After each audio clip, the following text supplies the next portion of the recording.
Entonces hablamos de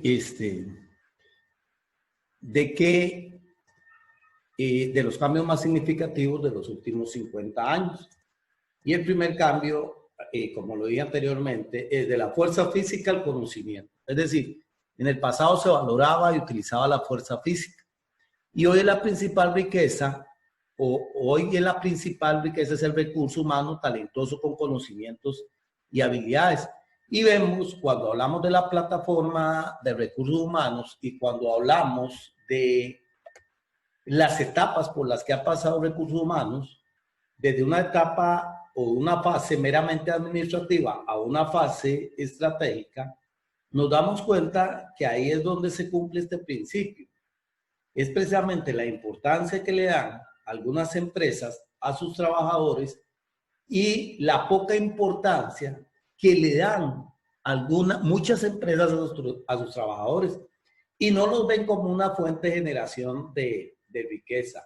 Y vemos la gran diferencia en los diferentes modelos. Ahora, hay que estar muy claro en que tenemos pequeñas, medianas, grandes empresas y también voy a hacer una clasificación dentro de estas grandes que tenemos empresas nacionales y empresas transnacionales y multinacionales. Entonces, todas tienen de una u otra forma modelos diferentes de gestión de talento humano. Algunas son extraordinariamente enfocadas en la gente y otras simplemente lo tienen como un recurso para un proceso y de ahí no pasa. Aquí vamos a marcar una gran diferencia y es la diferencia que existe entre el sector público y el sector privado. Es decir, el sector privado basado en sus utilidades, basado en el cumplimiento de metas, basado en la productividad, se da el lujo de establecer estrategias de una u otra forma de dar beneficios e incentivos a sus trabajadores. Y estos beneficios e incentivos son sumamente representativos.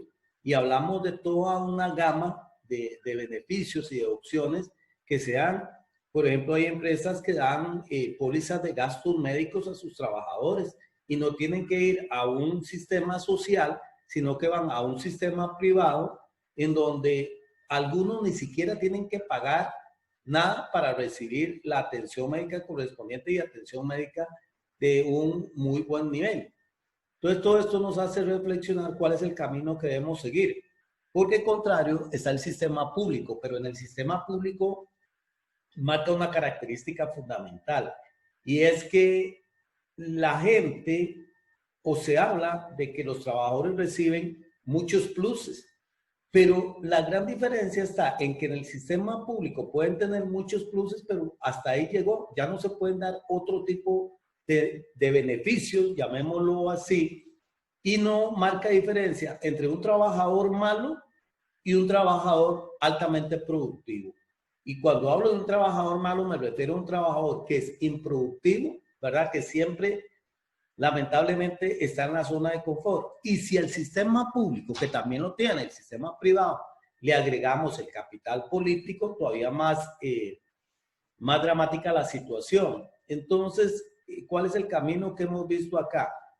De que debemos dejar de un lado la fuerza física y pasar precisamente a tecnología del conocimiento. Y es tan así que algunas empresas a nivel mundial hacen un ejercicio bien interesante de agregarle valor a su talento humano y decir, bueno, esta empresa con toda esta gente que tenemos acá vale tanto.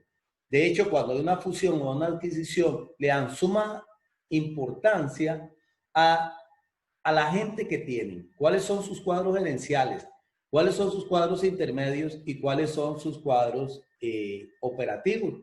Entonces debemos estar claros. En la medida que una empresa y en la medida que una sociedad tenga recursos humanos talentosos, con conocimiento, con habilidades, va per se a generar una ventaja competitiva. ¿Cuál es el segundo elemento que tenemos acá dentro de los cambios más significativos?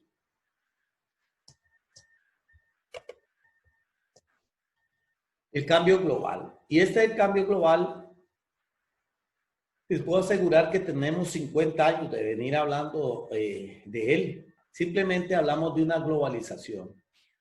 50 años y todavía nos cuesta entenderlo. Es decir, hoy vivimos en un mundo más acelerado, cambiante, globalizado, en el cual se necesitan valores y conocimientos innovadores, en donde el recurso humano deberá ofrecer un perfil más competitivo. Y aquí hay dos aspectos fundamentales que se mencionan.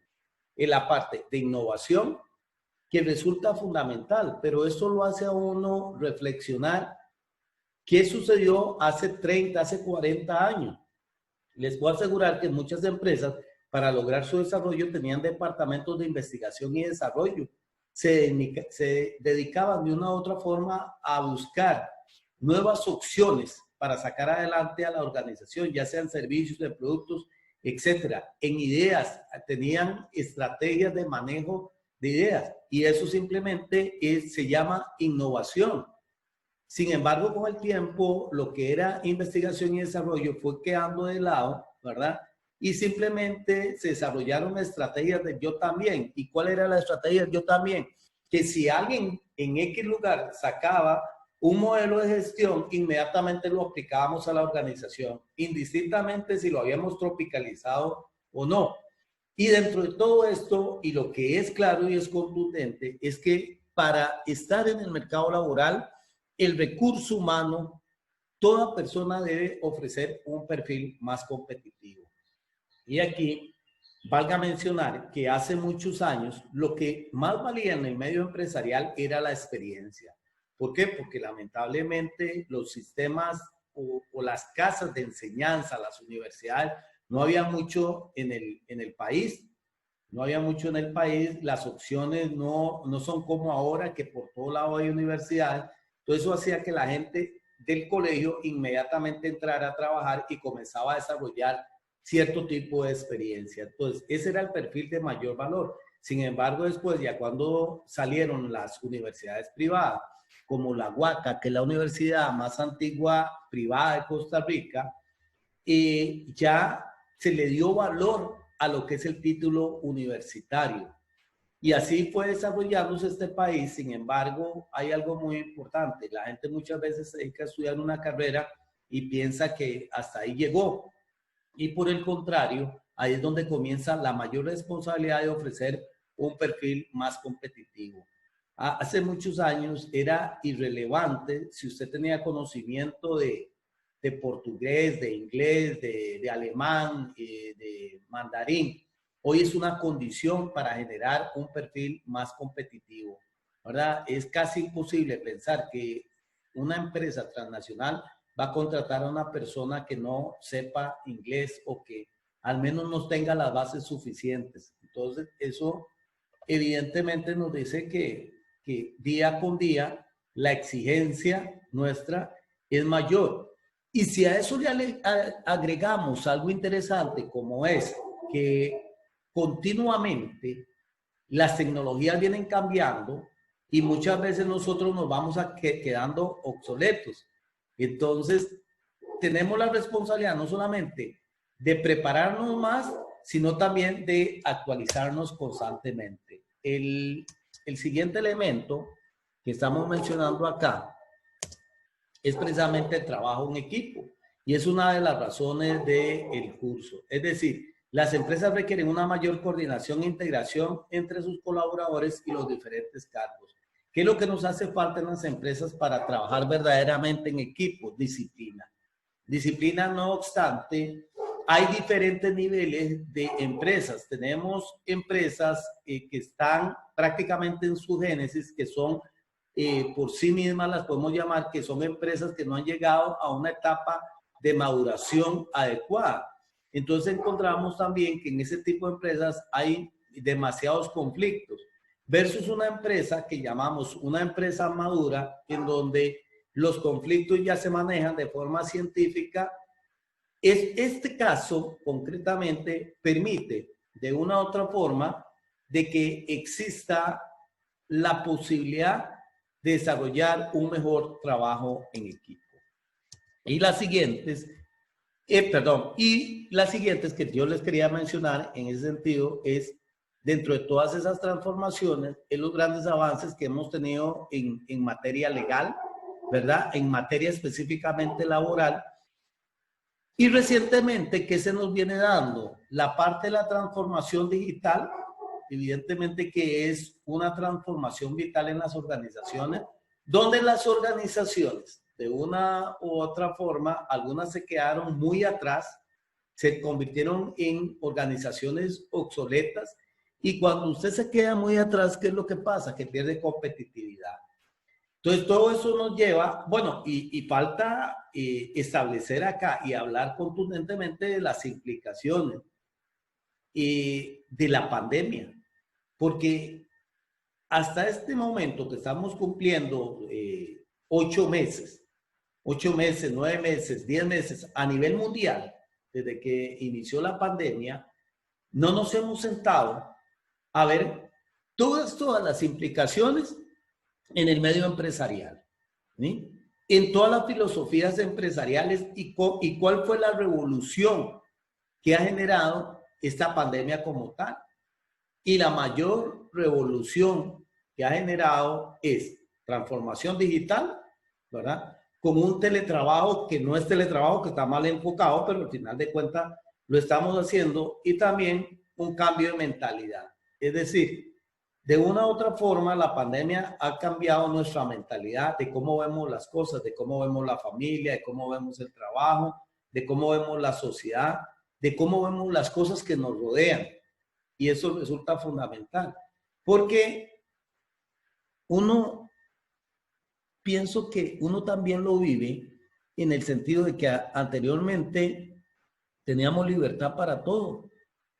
Teníamos libertad para todo, pero tal vez no nos dimos cuenta.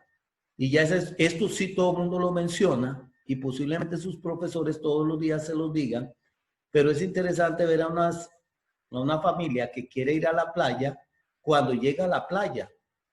Porque yo me he sentado en este periodo frente al mar a ver las reacciones de las familias. Y son familias que se bajan del carro y es como si nunca hubieran visto la playa y se lanzan a la playa a tocar la arena, a tocar el agua y dicen, uy, miren qué rica que está el agua, miren esto y que el otro. Es decir, son cosas que siempre teníamos ahí, pero no supimos tal vez valorarlas, otra gente sí las valoró, pero lo que sí es cierto es que nos hizo cambiar nuestra mentalidad. Todo esto nos lleva a las transformaciones organizacionales. Y decimos que las organizaciones exitosas para mantenerse han tenido que experimentar el cambio. Y los diagnósticos de comportamiento organizacional nos llevan a determinar los cambios culturales más relevantes. ¿Cuáles podemos citar dentro de esos cambios? Los voy a indicar acá y posteriormente los voy a explicar. Organizaciones que aprenden, organizaciones inteligentes, organizaciones flexibles, organizaciones moleculares, organizaciones proactivas y futuristas, organizaciones de alianza, organizaciones virtuales y organizaciones de responsabilidad social. Es decir, todas estas transformaciones han vuelto los ojos hacia recursos humanos como un generador de ventaja competitiva a través de su talento, habilidades y conocimientos. Pero ¿qué es una organización que aprende? La única forma de enfrentar el cambio es aprendiendo a aprender. En el pasado, el recurso humano era valioso únicamente por su fuerza física. Y vean que este punto lo hemos destacado varias veces. Y simplemente se veía como un coste que había que minimizar y no como una fuerza de generación de riqueza. Aquí vienen dos elementos fundamentales. Es decir, el ser humano desaprende y aprende. Entonces, ¿cuál es el principio de las organizaciones? Aprendamos a aprender y aprendamos a desaprender. Por ejemplo, cuando ustedes me pueden decir, bueno, un ejemplo concreto de esto, hay muchas cosas que hemos hecho en la vida y que después nos olvidamos. Por ejemplo, bueno, ustedes están relativamente jóvenes, pero mi generación no inició su formación a través de computadoras, sino que las inició a través de máquina de escribir. Entonces, en la secundaria llevamos un curso de mecanografía. Y a mí todavía me quedan grabadas cómo nos enseñaba la profesora, que eran con las 4 teclas ASF, NLKJ, ASF, NLKJ. Entonces uno se metía a eso y vean que han pasado muchos años. Entonces acá, cuando ya salen las computadoras, nosotros comenzamos a trabajar en computadoras. Si en estos momentos a mí me ponen a utilizar una máquina de escribir, ya desaprendí. Ya desaprendí. Y ese era el cuestionamiento o el punto de reflexión que hacía con ustedes la vez pasada cuando decía que la gente tiene que ir a trabajos del agro, es decir, a coger café, a cortar caña. Pero hace muchos años nuestro país le apostó, ¿verdad? Le apostó precisamente al capital intelectual, diciéndolo, vamos a pasar de acá a esto. Entonces, ¿qué es lo que sucedió? Que la gente nuestra desaprendió cómo coger café. La gente nuestra desaprendió cómo cortar caña. Yo, que pequeño fui a coger café, les puedo decir que si en estos momentos me mandan a coger café, posiblemente en todo el día yo logré coger una cajuela y salga totalmente golpeado, etcétera, porque hubo un desaprendizaje. Ahora, si quieren mandar a los costarricenses o a cualquier persona a nivel latinoamericano a cortar caña o a coger café, deben enseñar nuevamente. Y eso es parte de lo que queremos incidir a través de gestión de talento humano, que las organizaciones aprenden y desaprenden. Y así mismo ustedes pueden saber, por ejemplo, recientemente saqué de la bodega mi primer equipo de sonido y lo tengo acá, en esta terraza. Entonces, y saqué unos cassettes y me llamaba la atención de que llegó una persona de muy escasa edad que apenas habla y me preguntaba que qué era eso, que qué eran esas cajitas. Y precisamente es un ejemplo de que los tiempos cambian, de que los tiempos evolucionan.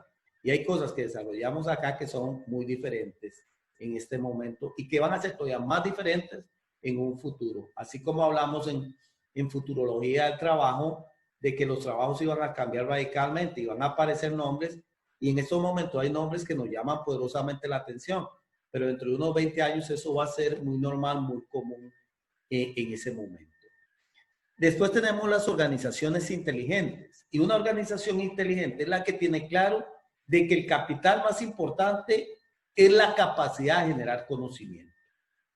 Eso resulta fundamental. Entonces, hemos hablado durante mucho tiempo del talento humano como ventaja competitiva. Las empresas deben saber que la ventaja competitiva está en su talento humano. Sin embargo, hay organizaciones que manejan mucha grasa. ¿Y qué manejan mucha grasa? Que tienen procesos inadecuados, procesos que no son necesarios, procesos que no generan valor como tal, y eso genera que no estemos haciendo un uso adecuado del capital intelectual. ¿Por qué? Porque también el capital intelectual muchas veces queda en esa zona de confort. Y aquí tenemos un gran reto, y es uno de los siguientes temas que vamos a hablar más adelante, el tema de la productividad. Las organizaciones no están claras de cuál es la productividad de la gente. Entonces, muchas veces la valoración de la gente se hace a través de relaciones. Y cuando digo a través de relaciones, ¿qué digo? Bueno, si yo tengo muy buena relación con mi jefe y mis supervisores, posiblemente salga bien evaluado. Pero si yo no tengo buena relación, a pesar de poder ser un buen trabajador, posiblemente no salga tan bien evaluado. Entonces, eso es muy claro que las organizaciones, dentro de sus estrategias, deben visualizar de que el capital intelectual es el capital o es el recurso más oneroso que tiene la organización y por tanto se debe buscar a través de la generación de conocimiento lo que nos puede llevar a la generación de riqueza. Después hablamos de organizaciones flexibles, es decir, toda organización debe poseer la agilidad para crecer, innovar, una administración eficiente de los costos. Yo siempre he esbozado acá que toda persona en una organización debería tener acceso a los estados financieros e imaginariamente tomar decisiones financieras, porque muchas veces vemos que las organizaciones como tal despilfarran muchas cosas. Es decir, Hay organizaciones de muy buena voluntad. Ojo lo que estoy diciendo, de muy buena voluntad, pero de muy malas decisiones. De muy malas decisiones. Ustedes me pueden decir ejemplos hay muchos muy claros. Es como llegar y decirle a un trabajador, que estamos en San José, decirle a un trabajador de Guanacaste que no tiene que venir a San José, que le vamos a dar un premio. Y ese premio va a ser, qué sé yo, un premio por un valor de 5,000 colones. Entonces uno se queda pensando, muy buena la intención, pero muy mala la decisión. ¿Por qué? Porque va a desmotivar al trabajador. Por una sencilla razón, porque el trabajador solamente coger su carro, venir a San José, coger los 5,000 colones o el premio equivalente y devolverse, va a gastar 30,000 colones. Y así podemos encontrar mucho cuando las empresas toman esas decisiones, cuando las empresas gastan montones de plata en actividades que ni les fa, ese es el término, a los trabajadores. Es decir, les da exactamente igual. Entonces hay que hacer una administración eficiente de los costos. También cuando en épocas de muchos recursos las empresas comienzan a gastar esos recursos de forma poco objetiva y poco científica. Yo, había un gerente que en una organización me llama y me dice que requiere la mejor computadora. Entonces la mejor computadora valía $2,200. Lo último, ¿verdad? Y yo le pregunto, mira, ¿para qué querés la computadora? Y me dice, es que yo tengo que hacer mis cartas en Word, tengo que hacer mis análisis en Excel, tengo que utilizar PowerPoint. Entonces, la respuesta mía fue, le dije, bueno, pero eso lo puedes hacer en una computadora de $600. Y me dijo, no, es que yo quiero la de $2,200. Entonces, ahí es donde vemos el ser humano de una u otra forma cambiar la mentalidad. Cambiar la mentalidad de decir cómo administramos adecuadamente los recursos. Y eso nos lleva también a una administración eficiente de las instalaciones y de todo esto que estoy hablando anteriormente, a una administración eficiente del presupuesto. Vamos a instalación. Hay empresas que tienen muchísimas instalaciones y son muy mal administradas. Es decir, tienen grandes edificios que con la mitad del edificio ya pueden albergar a la gente que trabaja con ellos, pero no lo hacen así. Y eso es mucha plata que queda en el camino.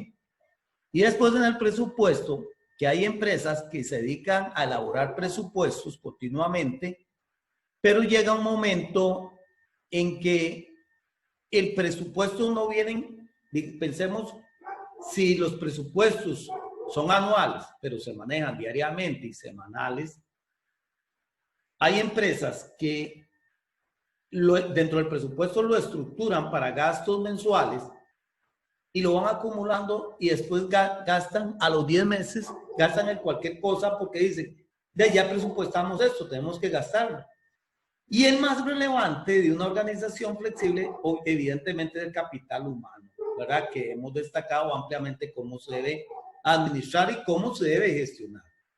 Es decir, las empresas que no adopten estos modelos y continúen acogiéndose a estructuras piramidales terminarán siendo desplazadas por empresas modernas. Y así vemos como empresas que en algún momento son empresas altamente exitosas comienzan a bajar. ¿Por qué? Porque el mercado todos los días cambia. ¿Sí? Todos los días, de una u otra forma, tenemos que tener ese gran reto de estar leyendo el mercado para ver cómo avanzamos nosotros a la par del mercado. Después las organizaciones moleculares. Y esto es sumamente interesante. Y esto es parte del curso de factores de diseño organizacional. Es decir, cada unidad administrativa de la empresa posee la suficiente autonomía de tomar decisiones oportunas y acertadas. Cada unidad administrativa, ¿qué es una unidad administrativa? Todos esos cajoncitos que aparecen en el organigrama. Opera como una molécula independiente y funcionalmente relacionada con otras unidades de la organización. Y eso tiene que estar claro. Es decir, volvemos a la toma de decisiones, a las responsabilidades. Cada unidad administrativa tiene que tomar sus decisiones, ¿verdad? Pero esas decisiones tienen que comprender que de una u otra forma están funcionalmente relacionadas con las otras unidades de la organización. Y esto nos lleva a organizaciones proactivas y futuristas, y ya lo hemos hablado. Es decir, competir en el futuro, adelantándonos a los acontecimientos y estableciendo estrategias congruentes. Y yo les hago acá la siguiente pregunta. ¿Qué nos depara el futuro? ¿Cómo vemos el futuro? Es decir, de una u otra forma, decíamos que había prácticamente, de una u otra forma, hace muchos años, una corriente para desarrollar futurólogos. De decir, bueno, ¿cómo nos vamos a ver en 10 años, en 20 años? Pero generalmente cuando nosotros hacemos procesos de planificación, planificamos en positivo. Y por eso hay que hacer escenarios. Ok, puede darse este escenario positivo, pero también se pueden dar estos escenarios negativos. ¿Por qué? Porque los tiempos cambian y las condiciones varían. Entonces nosotros podemos tomar hoy una decisión específica sobre algo, diciendo que de aquí a 5 años podemos asumir esa decisión, pero no nos damos cuenta que las condiciones a los 3 años cambian y eso hace que nuestra decisión, que fue acertada, posiblemente acertada en un momento, ya se convirtiera en una decisión desacertada. Entonces aquí planteamos cómo vemos el futuro, ¿verdad? Y al pensar cómo vemos el futuro, es que decimos, bueno, para tener escenarios positivos necesitamos organizaciones proactivas. Por ejemplo, si ustedes me dicen cómo va el futuro en América Latina con relación a la empleabilidad, para mí es altamente preocupante. Altamente preocupante, vamos a llegar a cifras de desempleo inimaginables y eso hace que el Estado, la sociedad y las organizaciones tengan que ser muy proactivas, tengan que reinventarse para buscar opciones adecuadas de una disminución del desempleo. Después, organizaciones de alianza, y esto es un principio que hemos tratado de manejar, sin embargo, a veces es realmente difícil. Y cuando hablo de estas organizaciones de alianza, ¿verdad? Básicamente me refiero,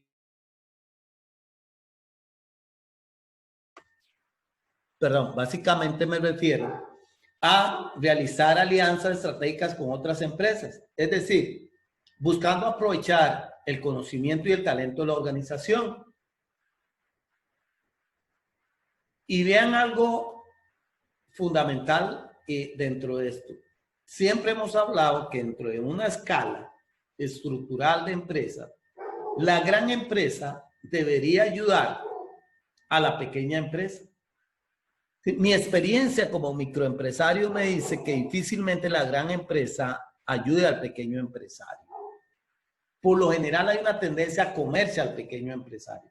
Sin embargo, hay pequeñas empresas que comienzan a avanzar y se conforman en medianas empresas y después en grandes empresas y tienen un comportamiento exactamente igual. Porque usted podría decir, bueno, si esta pequeña empresa crece en medio de las dificultades a ser una gran empresa, posiblemente tenga modelos más participativos con respecto a las empresas, a las pequeñas empresas, pero así no funciona el modelo. Entonces, ¿qué es lo que recomendamos en organizaciones de alianza? Simplemente buscar cómo creamos esas alianzas, estrategias, generamos sinergia y entre todos nos beneficiamos. Es decir, vamos a desarrollar un modelo ganar-ganar y eso lo vamos a ver en el capítulo de negociación, un modelo de ganar-ganar, porque cuando los modelos son de ganar-perder, evidentemente aquí hay muchos sacrificados, aquí hay beneficiados, pero al final de cuentas todos vamos a perder. La organización virtual es utilizar las bondades de la tecnología. No hay marcha atrás. No hay marcha atrás y la tecnología ha avanzado vertiginosamente y debemos eliminar esas barreras mentales que tenemos para no utilizar la tecnología. La gente le tiene miedo a la tecnología. No estamos utilizando correctamente la tecnología. Entonces hablamos de que si queremos tener empresas competitivas y organizaciones al más alto nivel, necesitamos convertirlas en organizaciones virtuales. Yo les pregunto, ¿por qué hasta ahora, en medio de la pandemia, tomamos la decisión de hacer una clase virtual? No es lógico, eso debió haber sido hace muchos años. Y decir, bueno, vamos a tener clases presenciales, pero también vamos a tener un porcentaje de clases virtuales, vamos avanzando. Y nos damos cuenta en que entonces estamos desarrollando modelos mucho más exitosos, modelos compartidos de ir avanzando, ¿sí?, en esa autopista tecnológica. Y las organizaciones deben pensar en eso. Por ejemplo, en el campo de la medicina, nosotros hemos tenido que reinventarnos haciendo teleconsulta médica en medicina general, en nutrición, en psicología, intervención en crisis y en algunas especialidades médicas para hacer valoraciones integrales donde participen, ¿sí?, un panel de 5 especialistas médicos y tienen que ver a un paciente y en donde la especialidad va a ser fundamental para dar la cura a ese paciente. Entonces, ahí es donde vemos de que lo dijimos desde hace mucho tiempo, venimos insistiendo, pero hasta ahora, gracias a la pandemia, es que logramos desarrollar. Y la última son organizaciones de responsabilidad social. Es decir, se debe dar equilibrio entre empresa, trabajadores, comunidad y medio ambiente. Y esto resulta sumamente importante. Hablamos de modelos de responsabilidad social y que muchas empresas lo utilizan, pero lamentablemente, a pesar de ser algo imprescindible en las organizaciones, esto muchas empresas lo utilizan como estrategia de marketing, como estrategia de marca, como estrategia de imagen. Y eso no es responsabilidad social corporativa. Desde el momento en que una empresa llegaba y se presentaba a una escuela, entregaba un equipo, un uniforme de fútbol, bolas de fútbol, implementos deportivos, y sacaba un anuncio, sacaba fotos, lo anunciaba a todo lado, ahí lo estaba utilizando como imagen para la organización. Y sí, es válido tratar de hacer crecer la imagen de la organización. Sin embargo, el concepto de responsabilidad social corporativa va más allá y va precisamente en ese equilibrio de empresa, trabajadores, comunidad y medio ambiente. Voy a poner un ejemplo con los trabajadores. Lamentablemente, muchos gerentes, disque gerentes, piensan que un buen trabajador es aquel que llega a las 6 de la mañana y se va a las 10 de la noche. Créanme que ese es el peor trabajador que puede tener esa organización y posiblemente el peor gerente que pueda tener esa organización.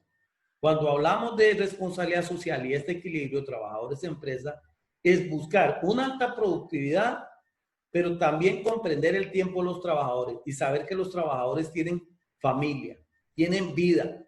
Y en la medida que el trabajador esté física, mental y espiritualmente bien, va a ser más productivo. En la medida que el trabajador tenga mejor relación con su familia, va a ser más productivo. En la medida que el trabajador se preocupe por su salud y bienestar, va a ser más productivo. Y cuando se es más productivo, evidentemente la organización va a ganar muchísimo más.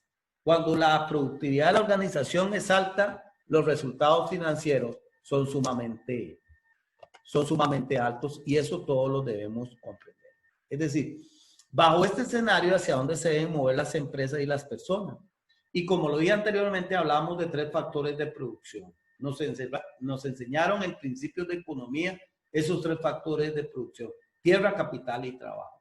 Sin embargo, hoy en día estamos hablando de un 4º factor de producción y es tecnología del conocimiento. ¿Y cuál es la conclusión de esto? Que avanzaremos únicamente a través de nuestro capital intelectual. Es decir, tenemos que ver a la gente como ventaja competitiva. Tenemos que ver los equipos de trabajo como ventaja competitiva. Eso es lo que le va a dar mayor valor a la organización, mayor crecimiento, mayor productividad y